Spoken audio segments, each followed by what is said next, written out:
So you guys, one of the things I love about what you guys do is the not working on Fridays and doing the 10-hour days, and really making that Hmm. an unfair. What are other ways that you guys have designed in your culture, designed being the specific word to create an unfair advantage as a place or destination workplace?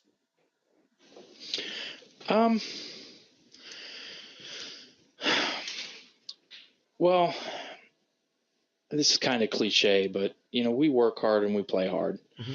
So we try to monthly get together as a company Hmm. and have some type of event. We have a culture team that plans out events for different themes around what's happening that month. Maybe it's a holiday, maybe it's something else. Hmm. Like we just had um, some St. Patrick's themed thing, Hmm. right? Bring in beer and catered food and stuff like that. So that's one aspect. I know it's kind of cliche, but it works for us. Hmm. We also moved downtown from our old offices on the north side of Indy, Oh, really? which, yeah. So I'm actually sitting above Scotty's on the fifth floor. No kidding. I didn't know that. Awesome. Yeah, yeah. I tend to. We're pretty flexible where people work out of their home Hmm. as well. Hmm. So, for example, I work basically 2 half days a week in this office. Hmm. The rest of the time I work from home. Um, so some people like to do that. Some people don't. Some Hmm. people like to come in. So all that together, I think, has built this culture. Yeah, I agree. I love it. I know that we're constantly looking how to figure out the virtual thing. Um, um, when in a space that you guys are in, how do you systemically make sure that you have your people are on the cutting edge of what content marketing's doing, and I mean we used to call it SEO. I mean I think the name change to really to get away from, hey, this connotation is, that this was something that's totally different, and really Google changed the rules on us, right? I mean, it just Right. dynamically said, hey, what up is down, down is up, right? And you guys successfully got through that pivot, right? The way to do that is you have to be, your team has to be so significantly on the cutting edge of what is a very intensely changing market. How do you make sure they are educated in that, and that you continue to have that SME space, and that edge on your clients? Right. So that's a great question. I will tell you that the pivot didn't happen overnight. It took us a while to figure it out. Hmm. Um, we heavily rely on our SEO roots in Hmm. what we do today. And what I mean by that is we're extremely data driven. Hmm. And we've built tools over the years that will actually go out and spider entire websites, like maybe the Huffington Post, for example. Hmm. And we can glean really interesting insights about not just the Huffington Post, but about the content that resides there and the people that consume it, Hmm. right? And we Wow. can do that in a vertical for an industry and come up with all kinds of insights that tell us what content should be created, uh, what media outlets might actually do a write up Mhm. on that content and link to it. Um, what are the competitors doing? What content are they creating and why? And then we do keyword research and other types of research. We put all this together to build an asset for a company, whether that's a mobile app or whether it's an ebook, for Mhm. example. Mhm. And then we have digital PR specialists who reach out to the media and they introduce that content and they pitch them. Mhm. And we've had coverage from the New York Times, from the Huffington Post, all the way to niche blogs. Mhm. And that really drives a lot of traffic. Typically, it's a B2B environment. Mhm. So we're looking to convert people Mhm. on landing pages. Yeah. So the pivot, we stumbled upon it. We stumbled upon it when in 2011 we published the world's first click-through rate study on Mhm. Google and Bing. Mhm. And we actually paid a PR person to get into her black book and reach out to all these industry media outlets and marketing websites and pitch this brand new study that's never been done.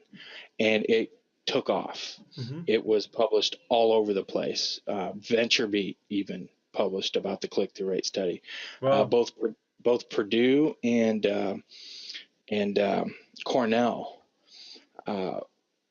cited that click-through rate study and stuff that they wrote academically, which was pretty cool. Professors covering your study. So what happened was everybody in the SEO industry downloaded the study. Whether they work for a company or an agency or whatever, everybody downloaded it. And in 2012, at the Inbound Marketing Conference, Rand Fishkin standing there with our click-through rate study, talking to thousands of marketers about it. So what we discovered was, you know what? Through proper research and proper PR, we can create content for brands and have the media rave over it and talk about it. And that's going to attract and build audience, drive leads. I mean, does a number of things. Yeah. So that's what we stumbled upon. Well, and it has massive search benefits too. Yeah. You know, so what you guys do is fair to say probably more sophisticated than 90%, 98% of the average marketers that you actually sell to. Yes. Right. And yeah, this is stuff they don't do. Right. And so you can't sell, hey, we've got widgets. These are our widgets. Compare them to Susie's widgets, Tommy's widgets. We have better widgets, right? There's no feature and benefit sale here. This is education of the client. I call this, so the next one of the tenets we have in the book is called partnering versus vendoring. And you know, you cannot vendor and expect somebody to evangelize and bring you more clients, refer you over and over, take you wherever they go. You have to partner, which means that relationship has to be much more open-ended.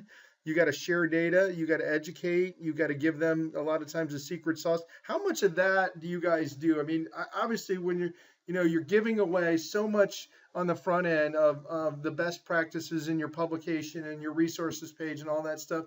How do you view vendoring versus partnering? So I'm definitely on the partnering. We like to call ourselves guides here. So it's kind of the difference between a guide and a servant, right?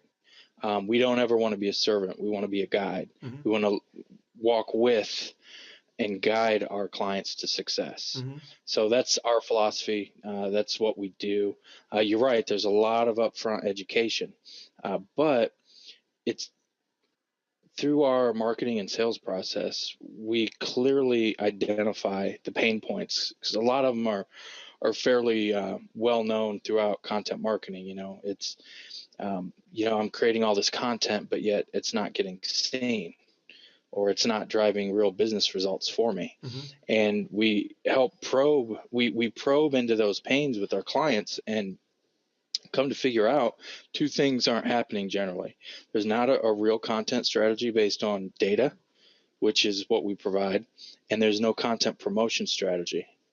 And that should be derived from data as well.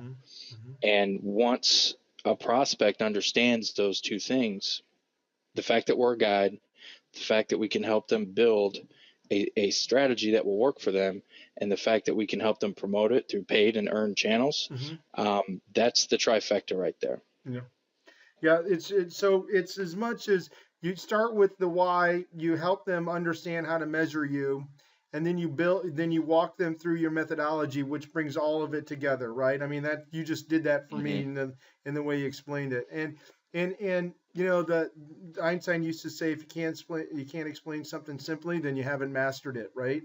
And I think that's kind of what you guys do really well, both in the publication online and what you're doing, you know, what you just did in your conversation there. It's like this stuff has been sold as snake oil for a long time, and demystifying it and showing that you have mastery of it is one of the strengths of what I think you guys do. Is that fair? Yeah, that's fair. I'll tell you, it was quite a journey to get there. Because we tried a lot of different things and a lot of ways to communicate it. But that's why we resonate so well with B2B technology brands. Mhm. We have a lot of those as clients, and we're taking on more and more of those seems like every other week. But the environment used to be that if you published it, they would come. Mhm. The search engines and social would drive traffic that led to enough business results to justify content marketing, right? Mhm. Well, because of whether you read Marcus Sheridan or Mark Schaefer, you got your content shock or content saturation index. By 2020, it's expected to have content's going to increase by 500% on the web. That's a lot of content. So the days of being able to just publish and pray are over. Mhm. And marketers are starting to figure that out. Mhm. And as they figure it out more and more, we continue to sell our services more and more Yeah. as a result of that.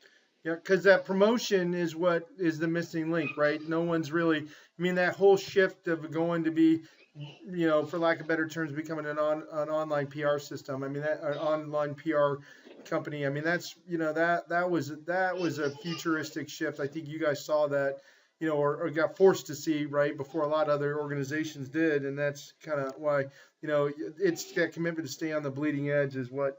So shifting gears, one of the things that we talked about is hunters, farmers, and lead qual.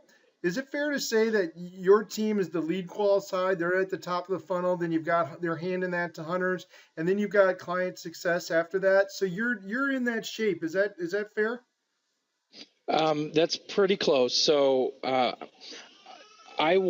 we did have those three distinct buckets, Okay. and we still do.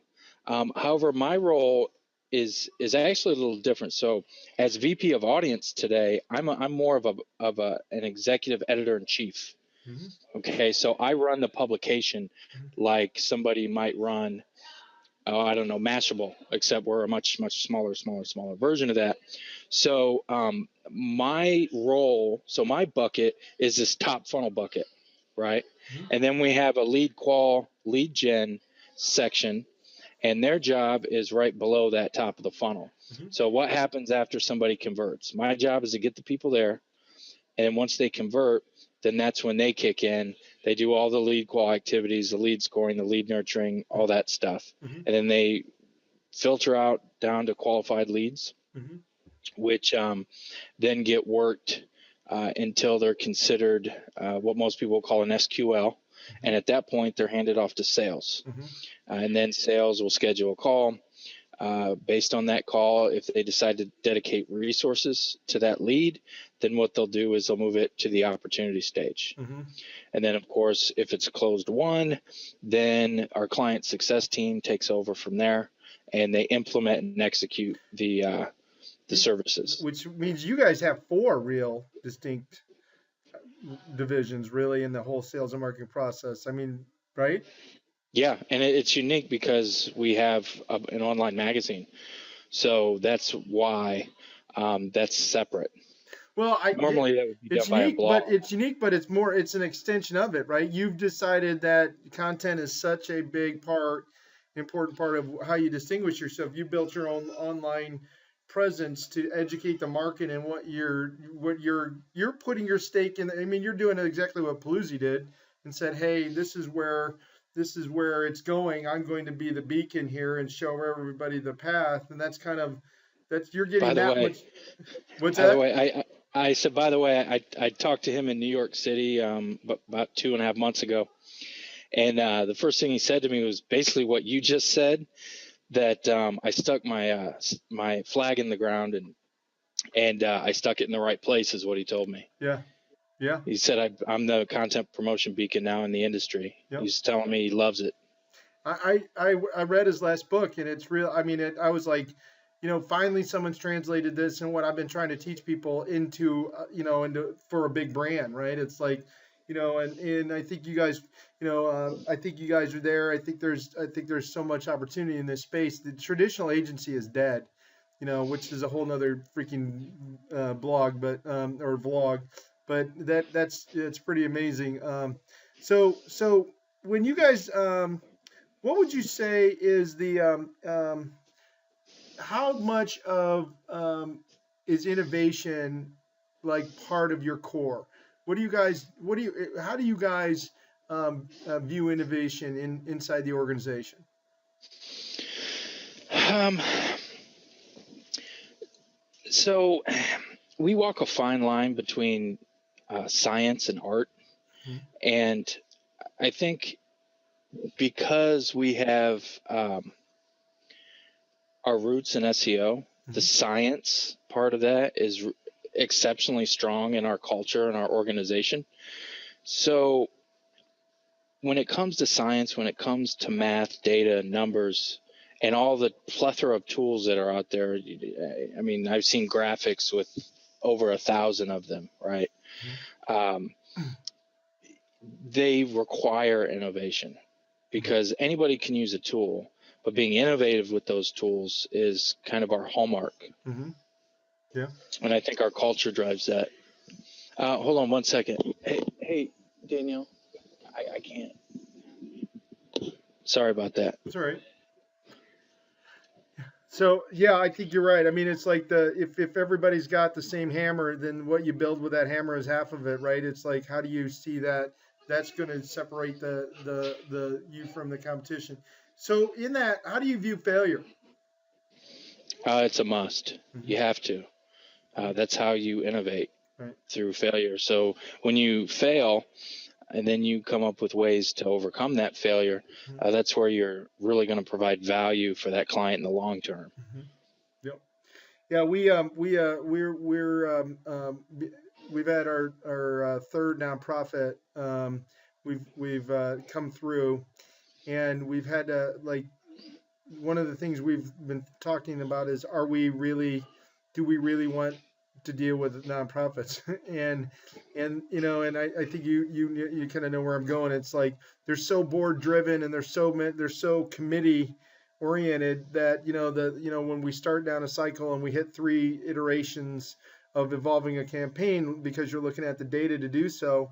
I mean, it's that that like, well, we thought this was here or this was there. Or it's like, well, the data's not it's telling us we were wrong. We made these assumptions. You guys, we did this together, and we've got to pivot. And I think that mental space is one of the things that we were talking about is knowing who your ideal client is and knowing who is a good fit, right? I mean, how much time do you guys spend on figuring out if this is do you interview your clients as well as knowing that they're looking at you and say sometimes we know this is not going to work. Yeah, so we do interview our clients. We actually, I can't remember the online tool that we use, but we send them surveys, and it's automated, and then we get feedback and results that way. So we still do business with B2C brands, big box retailers, but not like we once did. Yep. We discovered that the real value that we provide is most appreciated in the B2B space, especially the tech space, because a lot of those people are more leaning towards the science as well. Mm-hmm. So we can relate well with them. And as a result, we work well with them. Mm-hmm.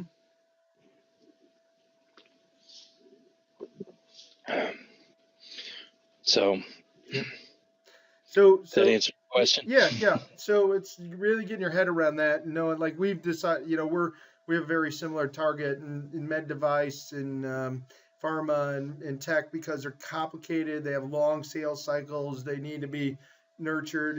You got to go through a multi-channel, So I mean, we're more. I think we're more of a direct marketing version of the front end, and you guys are more, the PR front, top of the funnel, right? And we're one step below you in food chain, I would think, but yeah, it's figuring that out and finding out who's going to be a good fit on the front because you can waste money marketing to the wrong people, right? Yeah. I mean, that's half. How do you how important are small teams? Do you guys do you break people into small teams? Do you have when you look at an org structure, Are you a group of teams, or are you a military pyramid? So we recently just updated our org structure. Mm-hmm. It's pretty flat. Mm-hmm. It's not extremely an extreme pyramid. But the way we have it set up, we have, of course, sales, Mm-hmm. marketing, publication, which is my small team. Mm-hmm.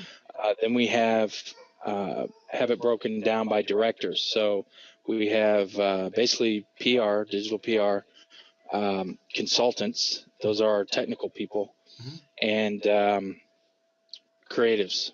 So we have an art director, writers, designers. And then we have our client success directors and client success managers. Mm-hmm. And then they put together a team across that org, right? Mm-hmm. And that team then works on this client work. Got it. Yeah, cool. So, would you say that those little teams that come to work the client is more efficient than trying to make a factory?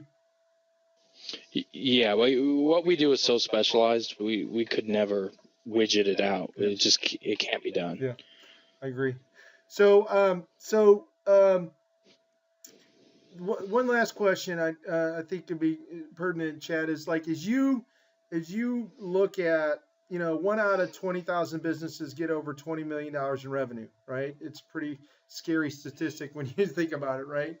And so there's the flush out rate of 1 out of 5 make it 5 years, and then 1 out of 5 make it the next 5. But then when you think about what is up against, getting big, getting beyond that $20 million number, what are the 3 things you guys think that you think are going to be your advantage to break through to that? What are the 3 things that scare you the most? Okay, so I think the biggest one is it's just like what we do with our research. So when we do our research, we try to figure out niches for content, right? And target specialty small niches. Well, we've done that ourselves as a company. So content strategy and promotion is where we've stuck our flag. Mm-hmm. And I think us having that niche is going to help us power us forward, because there's not a lot of other companies doing what we do, mm-hmm. right? So that's definitely one. The other thing that's going to help grow this company is failure. Mm-hmm. Marketers failing. I mean, the Content Marketing Institute puts out a report every year. The last one said that for B2B brands, at least, only 38% feel their content's effective. Mm-hmm. Now, if content's going to increase 500% over the next 5 years, there's going to be a lot more failure. Mm-hmm. And as more failure happens, our services are going to be needed more and more and more to fix that failure. Because content marketing is expensive. Yeah. And companies are not going to keep plowing money into it if they can't get a return out of it. Mm-hmm. And that's where we come in. So I think that'll power our growth as well. The other thing that's going to power our growth is, I believe, the publication. Mm-hmm.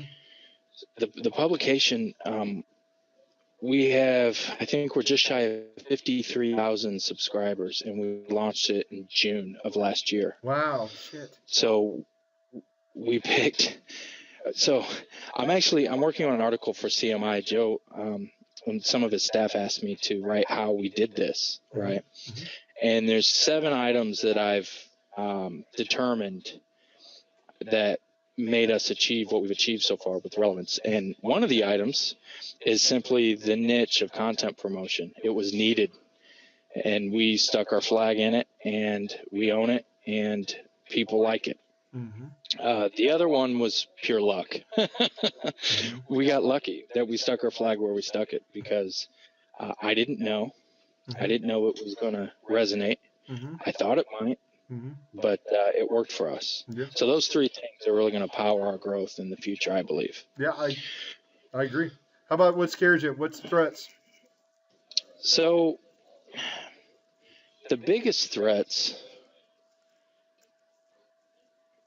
Well, I said one of my items is also a threat too, and that's content marketing failure. Again, if that 38% mark continues to decline and more people just stop doing content marketing, which the numbers say that that's not going to happen.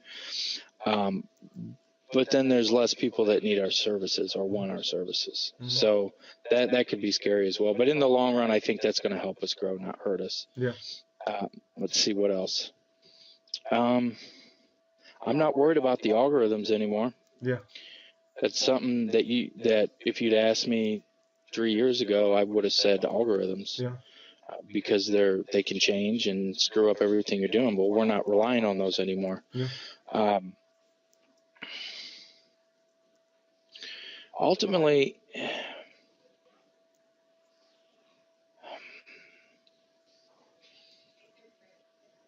and this is a hard question. Yeah.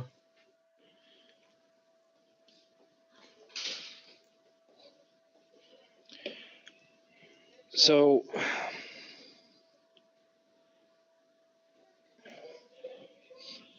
I want to say, no, I can't even say that. You know, What the are thing two- I was going to say is that your magazine is so successful that you might want to get into that business instead of the other. Yeah. Yeah, that could happen. Yeah. Well, 53,000. I mean, that's pretty strong. So, thanks, man. I mean, this is good stuff. We got a lot of good out of this. I mean, just your take on content and how you guys are using it to grow. Because one of our tenets is